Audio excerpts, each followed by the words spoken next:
Sojourner, are you a Christian? Yes, sir, I am. Do we need Christianity? I believe so. Pourquoi? So the reason, well, there's actually a lot of reasons. That's a hard answer to give. Start with concisely, 8. So I guess I'll. Just joking. Start with 1. So the reason I say that we need it, first off, is because I think any worldview that denies a creator, a transcendent being that created us and put us here, there's no way to ground things like morality, knowledge, truth. Without that, then everything that we discuss, everything that we see and observe, everything has to reduce down to relativism. But whether you're an atheist or not, we know that things like that just aren't true. We do believe in absolutes. I don't think that that's necessarily true. I think that we could say that there is a chance that we have a natural world that does exist, and that our senses have evolved such that we, for the most part, and collectively for the most part, our senses do comport with reality. And that would make sense because the people who evolved in the real world, they're the ones that would have been able to procreate, and that would have been able to last. And those that didn't comport, their senses didn't comport with the real world, they walked off cliffs or whatever and died. So I don't think that we can't have a worldview where we can have we can deal with reality and there can be truth without God. I think it's so. I agree with you. So I've heard a lot of people bring this up in a debate, from the Christian perspective, but they frame it in a way that it kind of misses their atheist interlocutor. So what I mean by that is that without a creator, without somebody who transcends the natural world to be the absolute standard that we measure everything against, if, let's say, an atheist says, well, I have my senses, well, I would ask the atheist, if we came into creation, let's say by the Big Bang, it was just all random happenstance, over millions of years we evolved and we're just stardust, what is your grounding to say that your senses that you developed over millions of years of random chance and random opportunity are reliable? When we start talking about evolution, that's also not random at all. It's actually, we survive, the organisms that survived because they can survive in their particular environment and procreate. That's how that works. The ones that would survive, I already said this, but I'll say it again, the ones that would survive when it comes to whatever animal are the animals that are engaging with the world correctly. So it's the ones where their senses work. And the ones that would die are the ones that senses wouldn't work. Just to put it bluntly for you, it's all about who gets to procreate. So if an organism is made that has a penis and they can't, their senses don't work, so they just can't find a vagina, right? They're just bumping into walls with their penis, they'll never procreate. So of course that mutation isn't going to move forward. But the ones whose senses work and they happen to also be charming, they're going to be able to get their penis inside a vagina and procreate, right? So that's really how it works. It's not random. It's not by chance. It's actually natural processes. So I would say that that's why we can just trust our senses. And we have to be collective about it, right? Because there are, obviously, we can't trust them completely. And that also shows naturalism rather than a God that's imbuing us with these senses which are reliable. That's just not true, right? So, but by and large, it does work. So I agree with the way you laid out the natural processes and their interactions with each other and the way that they move forward. I guess what I was mainly getting at is if we go before that. So where I kind of come into this angle of the discussion is if we go all the way back to creation itself, how we came into existence. I'm going to put out an olive branch and I'm going to say, okay, there needs to be a beginning to the universe. There needs to be a start, and the Big Bang is that start. Let's just do that because a lot of people like to posit that. So I'm going to ignore that other model that says that it's infinite, and which is a legitimate model, by the way. And I'm going to say it needed to have a start. So I will put forward a theory or a hypothesis, and then you can put forward a hypothesis, and we'll see which one has more evidence, okay? So my hypothesis is that everything started, and this is like a leading hypothesis that a lot of people are talking about on TikTok. Everything started as a somewhat dilapidated, pretty soggy, wet cardboard box that's magic. Everything flew out of it, and it of course lasted forever. It's not material the way we're material. It's different, and don't say I'm special pleading. It's just different. Don't ask me questions. But it is a magical wet cardboard box, and everything has flown out of it, and that was the beginning of all things, and it is eternal. So now, what is your hypothesis? So I'm a creationist. I believe God created everything. Now, Okay. and How did he do it? by speaking, he spoke it into existence. Now, to be completely honest, when I hear people who appeal to science and say, well, the Big Bang refutes creationism, I don't make a clear distinction that creationism and the Big Bang are mutually exclusive. Sure, So I'm with you. I get don't- that. Yeah, I don't reject the idea that God could have created the universe with the Big Bang. Are you a young Earth creationist, or just like a creationist who's cool with the billions of years? Yeah, I'm agnostic to both. You know, Okay. I don't create a line in the sand and So say it's young Earth, old all Earth. we're doing here is you're saying Big Bang occurred. We agree on that. Science says it happened. Most people agree on it. There's something before that. You're putting a God speaking that into existence. I'm putting a wet cardboard box where everything flew out of it. Now, who has more evidence for their claim? You or me, do you wonder? Do you have any evidence? I would put forth that I do, because if you go with the theory of the Big Bang, that is when time, space, and matter all came into existence at the same time. Yeah, out of a wet If box. But then where was the wet box, and where was the matter? It was in a different. In a different sort of. It wasn't matter. I should say it's not matter. It's just like it's easy to think of it as a wet cardboard box. So, for instance, your God exists outside of time, correct? Correct. But time is, I would define it as like the progression of existence. So time would be needed for the God to do anything. For the God, like, I'll say it to you this way. Was there a time before God created? Yes. Okay, so that's time, right? Before is a time word. I'm stealing this verbatim from my friend Ian. Before is a time word. So God existed outside of time, but in time, like it's just you have to special plead and go like it's a different time or it's not time. He's special. He's God. I'm doing that with the wet box. So the wet box existed in its own sort of sense of space time, but it's always existed, and through it magically came out. Everything came out of it. So what I would say to that what's is that? God being outside of time, meaning that He is eternal. The When we wet measure box is natural eternal. time- The wet box is eternal too. I already said that at the beginning of my. Okay, so and that's what I'm saying. So if the wet box is eternal, if it's made of something, if it is this thing, whatever this thing is, well, then you've just moved the question that I posed before back one step. No, If the Big Bang was the beginning of if Oh. the Big Bang was the beginning of all of existence, time, matter, everything like that, space, but the wet box was there. Okay, then how did it get there? So it just moves the question back. Okay, again. then I'll just ask that question about God. Are you going to special plead? God is what was before, and that's what I'm saying. That's the wet but box. It's an Yeah, intelligent- exactly. But it's an intelligent mind. The that wet box is creates. not an intelligent mind that creates. That is a difference. It's magical and everything flew out of it. But it is something that has always existed, and it's not quite matter the way this is matter. It's like kind of its own category that is just like hard to fully understand, and everything flew out of it. But it is that's not fine. sentient. Okay, It is that's not a fine. mind. But yours is a mind. Correct. Okay, so let's use the box argument.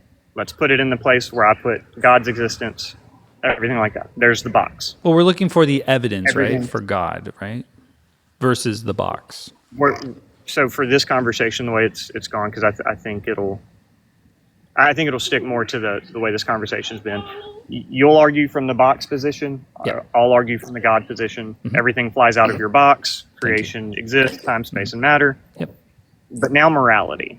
So let's deal with something like morality. Okay, so can we say that like the box, you can see that the box has just as much evidence as of God. So putting God in a gap doesn't really answer any questions. It has no explanatory power. We might as well put a wet box there, and we have just as much evidence for that. Have you clocked that, and are we putting that to bed? I see the argument you're making, and the argument that I was about to try to get into is that what the evidence points to is that it is God and not a box. But this is this is going to be a different argument. So I just want to be very clear that the moral argument is going to be different than the God of the gaps at the beginning of all time. So if you can prove God through the moral argument, then you can like put God at the beginning of time. But as far as like we need something at the beginning of time, right now we have an I don't know. So now you're going to move to the moral argument. We're not doing that anymore. We've laid that to rest. We have no evidence to say that that's God. We don't. There's no reason to fill that gap with God. It could just as well be a wet box. Now we're going to try a different way to prove that God exists, and it's going to be the moral argument. Correct? Are we on the same page? Kind of yes and no. So what I'm doing is I'm using morality to point back to the thing that we say brought us here. If it is this wet box, this, whatever this matter thing is that all of creation flew out of, and now we are here. Yeah, but we observe a thing like morality. Let me be clear. We have to ground that in something like the God. wet box does not speak to morality in any way. The wet box does not give us a morality. It doesn't ground morality. Morality is not involved in the wet box. I just want to be very clear. A lot of people are not clear on that. The wet box is only the origin of all things. Correct. It is Correct. not And that's why, a moral thing. Okay. That's why when you asked But this is why it's not the same conversation, and it really doesn't, it doesn't really, I see what you're saying, but it's a completely different argument. But yeah, so let's move over to the moral argument. So go ahead. I guess I'm missing what the difference in the conversation is, because when you asked about, what do we have more evidence of? You're asking me what grounds morality. Like you're saying, we're going to show that there's morality. You're going to prove that there's objective morality in the world, and you're going to say that God grounds it. That has really nothing to necessarily do with who started the Big Bang. And you're going to say it's the same guy, but they're two separate sort of arguments. So right now, all we have at the beginning of all things is I don't know. There's no reason to believe that it's God. We have no evidence for it. But now you're going to try to do evidence for morality, which is going to prove a God, and then you're going to say that God also created all things, right? Okay, so yeah, I guess I see, now that you put it that way, I see where we disconnected as to the evidence of just...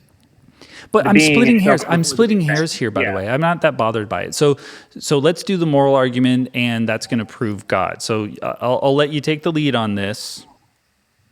Okay. So premise one. Do you know premise the premises? one. Yeah. Premise one. Let me get my thoughts in order so that I can lay this out properly. Do you want me to Google it? No.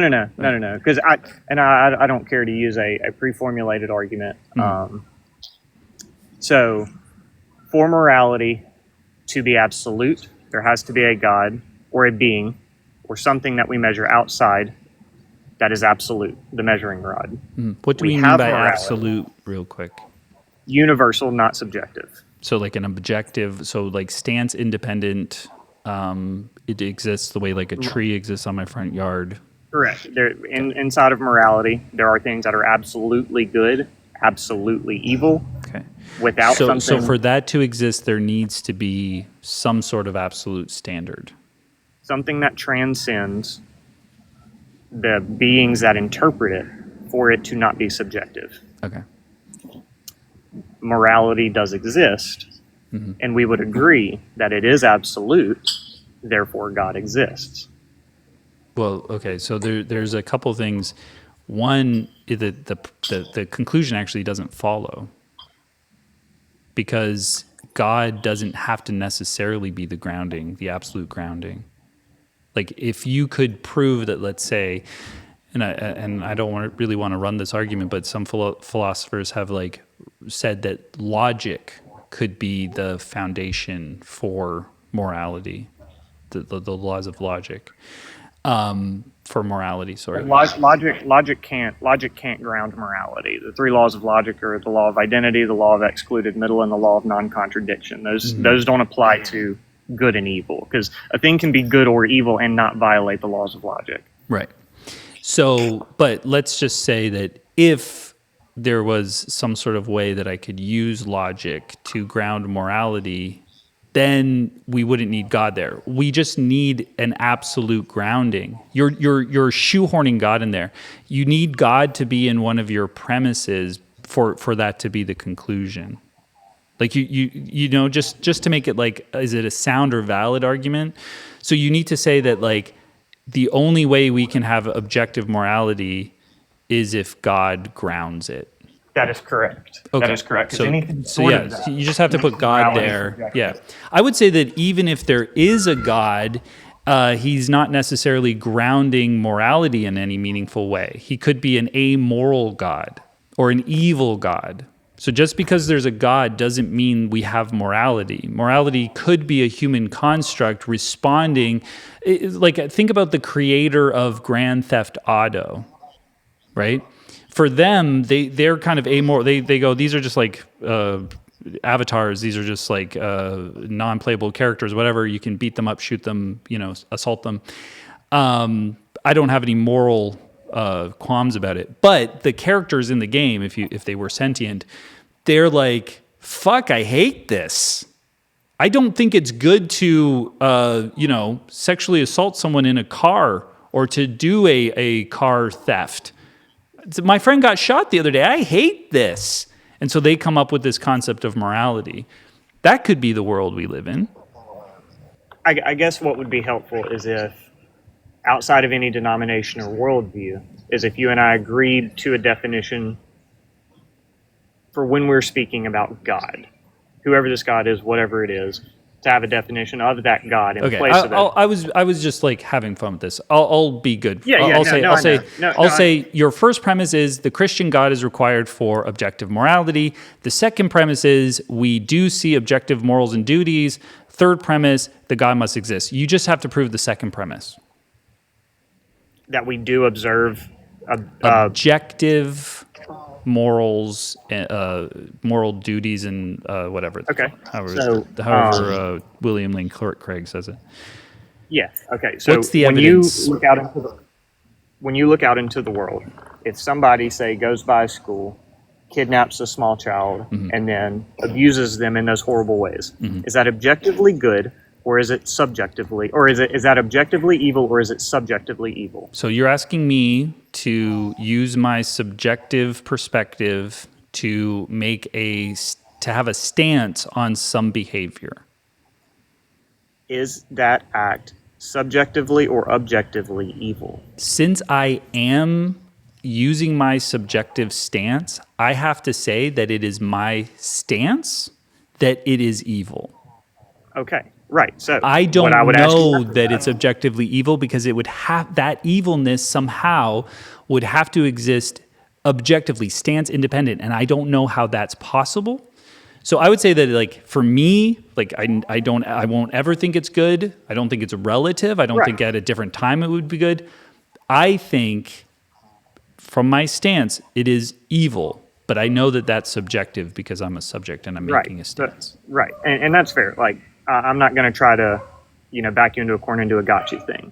Mm-hmm. So when we look at, I understand that you personally, you find it evil. You don't think that it could ever be a good thing. You can't ponder how it could ever be a good thing. Right. But you still lay on to it the definition that it is subjective. Just because definitionally it is. But let me do another sort of like olive branch for you.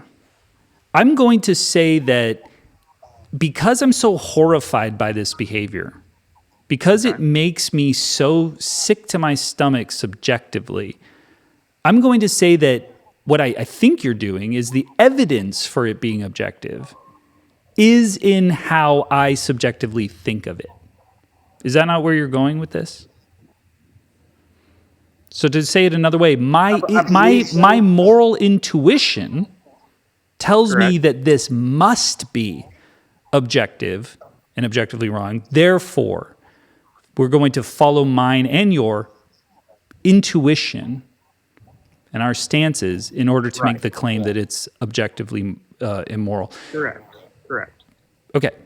So this is putting us in the position of like the way we know objective morality exists is because of our moral intuition.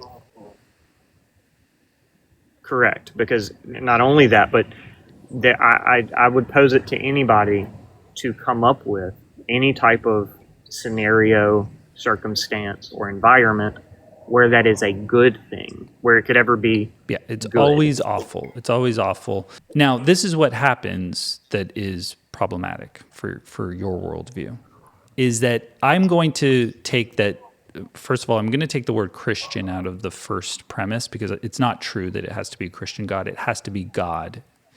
And it could be the Muslim God, it could be the Christian God, it could be some sort of triomni God, okay? So there needs to be a God to objectively ground morality. Second thing, we know there's objective morality because of our intuition. That's the only way we really know, is because we are horrified by things that we think are immoral, and we can't imagine that they're ever okay. So because of our intuitions, we say that this is immoral. So the third premise is then there must be a God to ground that morality. So I'm going to grant the third premise. Okay, I'm going to grant the third premise that now that the first two are done, we do need a God. But now I'm going to go on the hunt for that God because I'm not going to presuppose that it's the God of the Bible or the God of the Quran or any other God. I'm not going to presuppose any of that. I'm going to go hunting. So let me go look. Let me open the Bible. Let me have a look here. Oh, okay. So God here says to go and kill a bunch of infants. He says to stone people that don't bleed on their wedding night. He says to induce abortions or whatever, or barrenness from women who are suspected of cheating. Okay, sorry, not a moral God. My intuitions, the ones that told me that morality was objective, those same intuitions tell me that this God, who says it's okay to keep slaves and rape war brides, this God is not moral. So I'm going to throw that book away, and maybe I'll go and look at the Quran and see if it doesn't recommend pedophilia. Oops, it does. Okay, so I can throw that one out too. So now I know that there's a God out there that's grounding my morality, but I just don't know where it is, and I don't know which God it is. So you made a lot of claims in there regarding some of the things that are mentioned in the Old Testament. We could just we could pick one. We could do the Amalekites just so it's easy. He says to go kill infants. Immoral, call it a day. Okay, but later on in the story, Amalekites are mentioned again. So what we have there is the same type of hyperbolic language that we use today. If you're watching football, I did this last night. It's saying it's hyperbolic language is weird. It takes the narrative. It ruins the narrative of the chapter, so it doesn't make a lot of sense. Even it's still immoral to say go kill all the kids. If you don't mean all the kids, you mean just some of the kids. Like, that's still going to be morally reprehensible to me. So I'm going to have to, say God, not moral. So what I would ask then is, just as an example, who were the Amalekites? They were people who had attacked Israel 400 years prior. And what were they doing for the 400 years that God mentioned that he gave them time to repent for? That's the Amorites. It's a different group. They were all sacrificing children to Moloch and doing all of these. That's not true. That's not recorded for the Amalekites. Not all of the different tribes are the same in the book. That's just not true. That's fair, but what you would then have to do, I guess, is prove. But Sojourner, let's say that they were the worst of the worst. Let's say that they, like, every day they did 1,800 sexual assaults. They were sacrificing children and prostitutes on altars every single day, burning them alive, slitting their throats, making sure it took a really long time, and eating pork, and wearing mixed fabrics. Let's just imagine that's the case. And they were doing sorcery, which God really hates. Why is it fine to have grown men go and stab children to death? That still doesn't fix that. My intuition still tells me killing innocent babies, always wrong. Killing innocent infants and children, always wrong. It doesn't, none of that, like, make them up, which they are made up, it's not in the text, fixes the problem. I'm trying to answer this honestly without, my Bible pulled up or the exact verse up in context before I misspeak. But I'm also trying to keep this within the conversation properly. Well, just shoot from the hip, I'll help you. So first off, what I believe about God, the universe, his commands, his absolute goodness and everything like that, his foreknowledge of all of creation, anything that God has said is good. Mm-hmm. That there was never a bad thing that God commanded. Yeah, now, so I agree with you because let's go back to the moral argument just so that, like, I can be with you on this. We followed the premises. I believe that there is a all good, there's, I guess he would have to be all good, all knowing, all powerful, maybe, I don't know why, God that's grounding morality. And right. I believe that every command he would do would be good. I'm just not presupposing it's this one because I can't get my head around. And again, I trust my moral intuition because that's how I know there's objective morality. I can't get my head around it being good to command grown adult men to stab children to death. My brain breaks to try to make that work. I can't do it. So I got to follow my intuition here. And I got to say that, like, yes, there's objective morality. Yes, that God exists. It can't be this one. I'm sorry. I can't presuppose that. Then what I would ask then at that point is, what is the amount of knowledge that you contain when you look at all of creation and existence and that past events and future events and the intention for God to establish the covenant with all of the people that were there and that were to come, that makes what that command bad? Can you prove that it was bad for the course of Yeah, operation? I can prove it's bad because it's not justified to kill children. It's not justified for adults to go and kill children. And how old were they? How old were they? I don't know. It says infants. What's an infant? Child and infant. So no, so to do that, I would say you have to go back to the Hebrew because what you're doing is now you're relying on English text. Well, what do you think it's going to mean when it says child and infant? And how do you think splitting these hairs are going to help you? Because child has been used to mention anybody under the age of 20, under the age of 18. What do you think infant could possibly be used for? Why would they translate it as infant? Do you think it means past the page of a If the original text said child, then it says would child not be and infant. It says both. It says man and woman, child and infant, right, and ox and sheep. So the only point that I was saying was go back to the original language to see what it was actually written as, because there are a lot of interpretations and so do you like think just Sojourner? Do you think that it could be that it's just past the age of accountability and they all deserved it? Potentially. Sure. Okay. Yeah, absolutely. Yeah, if every single interpreter might have gotten that wrong. Do you think you're being disingenuous or ingenuous? Which one do you think? No, I'm saying that I'm not making a claim that I know the exact conditions. You know what I'll do? I'll do it this way. I'll do it this way. If this passage is what it says it is, if it's true that the God said to kill children and infants, as it says in probably every single translation, and none of them say teenagers that deserved it and under, but pre-20s or something, whatever. If that's the case, then that is morally reprehensible because children can't deserve it. Having men go in and kill kids is going to damage their mental health. That's going to, and they're not going to suffer and then make their family suffer. Yeah, right. And if God is all powerful and can do literally anything any way he wants, there's literally no reason for him to do this. This is completely unnecessary. You know how like you could like make a what's it called, trolley problem out of this if you wanted to, or you could be like, well, maybe this and that and the other thing, and then it maybe needs to happen.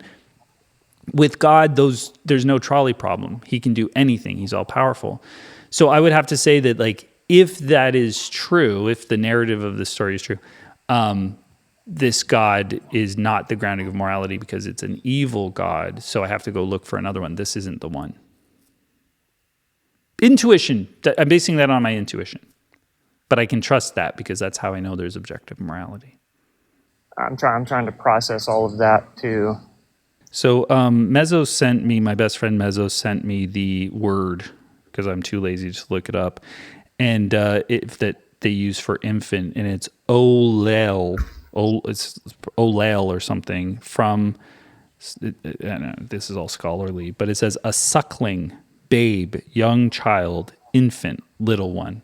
But I think you know that one was a bad apologetic. Like everyone says infant, and it might not be infants. Like that was a bad one. Like you should. No, I was just speaking in generalities that's about a verse. Spitballing. Yeah, that's spitballing. I get that, but like we have to like trust that the scholars over all the time that did these translations, they would have had some sort of idea for like child and infant. Like they're not going to get that one wrong. Why would they do that? And if that's the case, then we can't trust this Bible at all. And we have to like completely like abandon ship because you know, you can't know any of these words or anything, you know. Are you able to pull up the verse that you're referencing about the Amalekites?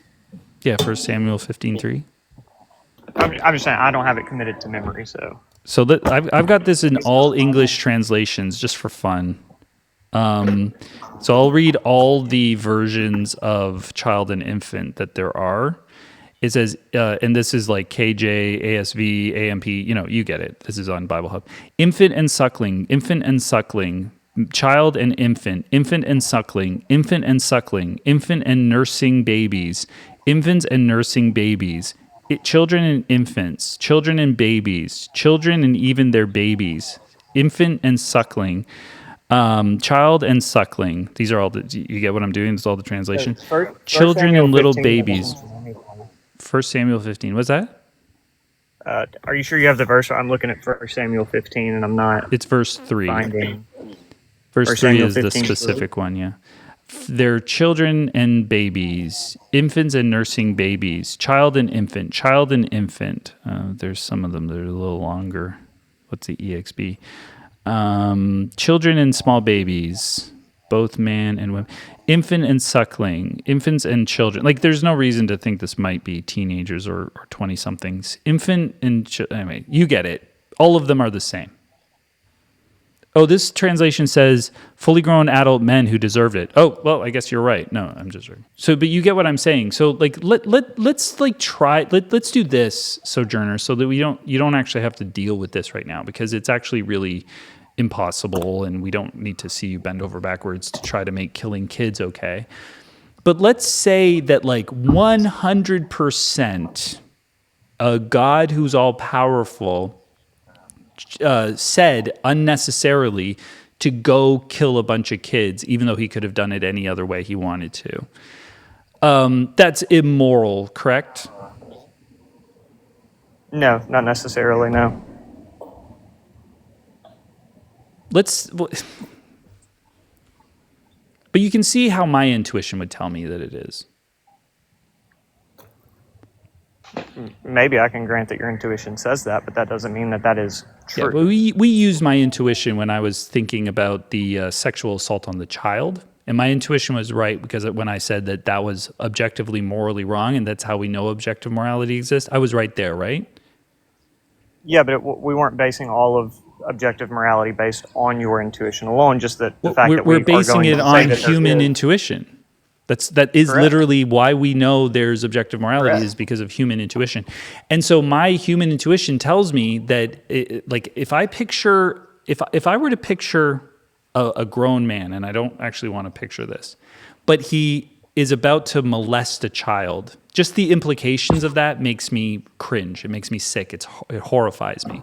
But if I switch out his phallus for a sword and he plunges that through the fucking skull of the baby, I'm sorry, but I also see that as horrific. I don't know if you do, but if I think of who's commanding this, that the commander, if they commanded the man to sexually assault the child or to stab the child with a sword, both times I would say that the one that's commanding that is immoral and cannot be the grounding for objective morality. So I would have to throw that God away. And in this case, there is that God that is saying to stab the child. So where you and I differ is when we read this story of the Amalekites and that there was a command given to do a thing. I don't, being 2, 3, 4,000 years after this story, say that I have enough knowledge either of the past or the knowledge that God has to say this was an evil thing. I don't make that claim. Yeah, except that if like I were to say, this is going to be funny. If I were to say that somewhere in the Quran there is a passage where Allah says the same thing, it's wrong, right? I don't know what you mean. If in the Quran there's a story where Allah tells a bunch of people to go kill a bunch of children, that would obviously be wrong, right? That would be wrong because the Quran disproves itself as so being it's the word not of God. about grounding morality. It's a presupposition that your particular God is the right one, regardless of what he says or does. I don't need to make that presupposition. Your moral argument is like, doesn't give me God of the Bible. A presupposition of the God of the Bible being true gives me the God of the Bible. I don't have to do that. The moral argument has failed to bring me to the Christian God. And by the way, I had to grant you objective morality. You really can't prove that. All we have is our subjective opinion that morality may be objective. So it fails on that level too. But even if I grant you that it's true, you can't bring me to that God unless I presuppose that God. And why the fuck would I do that? There's no evidence for the God. There's a wet box that started the universe. We don't need the God for that, right? We just have, I don't know, but he grounds morality, but yet he can't. But if we presuppose him, we can. I'm sorry. This is a complete failure. Yeah, I'm not sure where else to go from here.